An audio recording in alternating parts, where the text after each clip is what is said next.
Yes, at Case Western Reserve University School of Law, we have rolling admissions for both our LLM and SJD programs. And I would say that in our case, every student who applies by the deadline has an equal shot at admissions and scholarship. So applying early is always a good idea. It's always a good idea to apply as soon as possible, but uh, it doesn't, you don't feel like, you shouldn't feel like you have to just to have a better chance at a scholarship. So all I could do is speak for the way rolling admissions works at our law school. But yeah, students have an equal shot. So there are chances to apply after the deadline, and sometimes students get admitted with scholarship even after the deadline, but you do decrease your chances of being admitted and getting the scholarship if you apply after the deadline. So, and that means completing your application by the deadline. So that's what I'd recommend. So one quick question that follows from the chat off of that. The question was, how early can I apply for an LLM in 2027? On our system, you can apply in January of 2026 for January of 2027. So generally, you can apply a year in advance. Yeah. Okay. But that concerns our program. Yeah. Karen, add on the rolling admissions and just if any differences in the application for 2027. Okay. So as far as rolling admissions, so we encourage students to apply as early as possible. And that's for a couple of reasons that I will talk about in just a moment. But first of all, applying because there's so much involved in the application process. Once we receive a completed application, then it is submitted to our graduate legal studies committee that has to then vote on that application or applicant. And if approved, then we also have to consider them for scholarships. And so all applicants are considered for scholarship money. And if they receive scholarship money, our international students, if they receive scholarship money, then they are also eligible for an in-state tuition rate waiver, which significantly decreases the amount of tuition cost. So, that is a very important aspect. And I can say, typically, if a student applies during the application cycle, then they are going to be considered for a scholarship. And so it doesn't really matter when they apply with regards to scholarship. Now, if they apply very late, like the early part of the summer, and we're starting classes in August, then yes, there's a chance that they will not get much, if any, scholarship money. But more importantly, it's important for them to apply early so that they can get through the application process and they can start the visa process. That is becoming more and more important for students to apply as early as possible. So as far as when they can actually apply, so our application is open.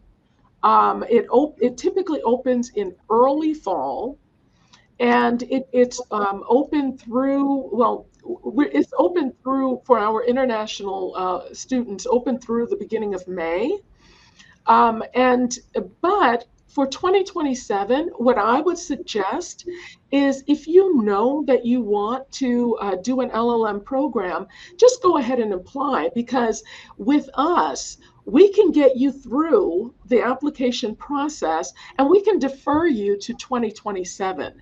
But then at least you know you're already accepted, you're already in the program, so then you can start doing the planning that you need to do, especially with everything going on. With visas and timing and the interview process and all of that, we just strongly encourage all students that are interested in our program to just go ahead and apply as early as possible. Is there a different typical range or limit of scholarships for online LLM programs? That's another question that's come in. Is there a difference? In our case, we do not have an online program for LLMs. Well, and with University of Houston Law Center, no, there is no difference. Okay. Yeah, we treat all of our students as students in our LLM program, period, whether they're taking the classes online or in person. Okay, thank you. Okay, the next question. How do schools weigh professional experience compared with grades from a foreign law degree? Liz, you want to start off? Or Karen? Sure.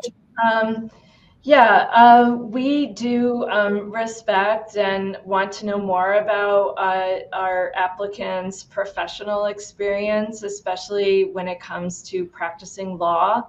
So we'd like to know more about what your job was when you were working in law, perhaps after your LLB, perhaps after you were getting your lawyer's license in your home country.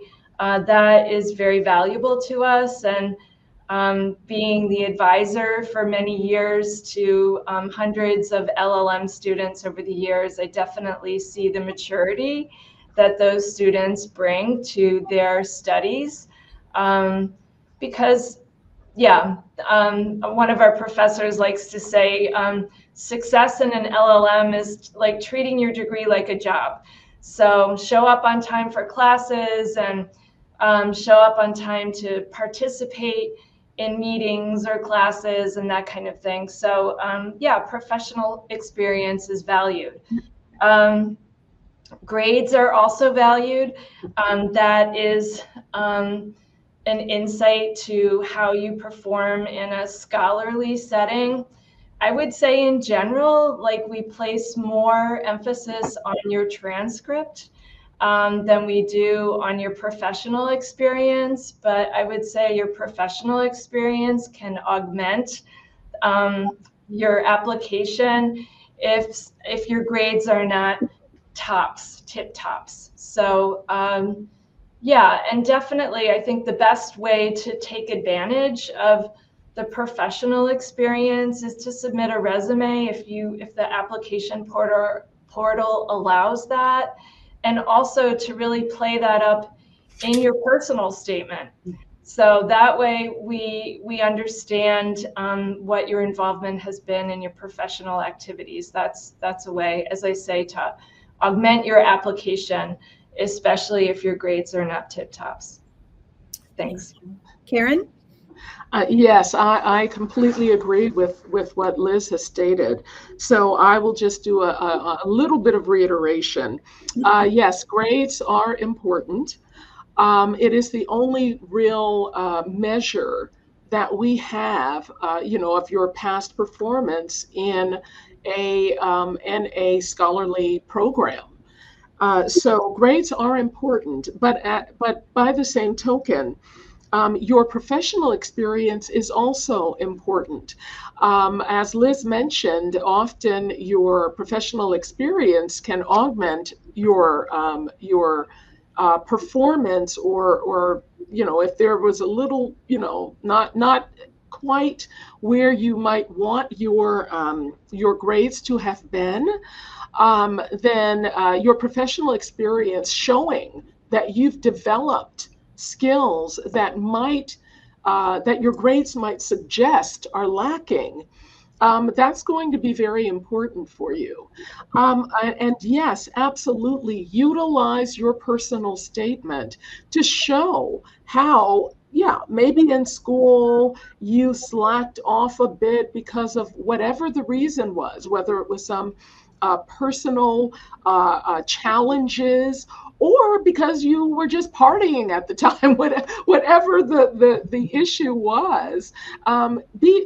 Personally, I would be upfront about it in the personal statement, but then show how you have grown since then, and the things that have happened in your life that have allowed you to develop the skills that you might have lacked previously. So that's really important. And then I'll just share one a quick example. One of our recent law school graduates, he's a 2024 graduate.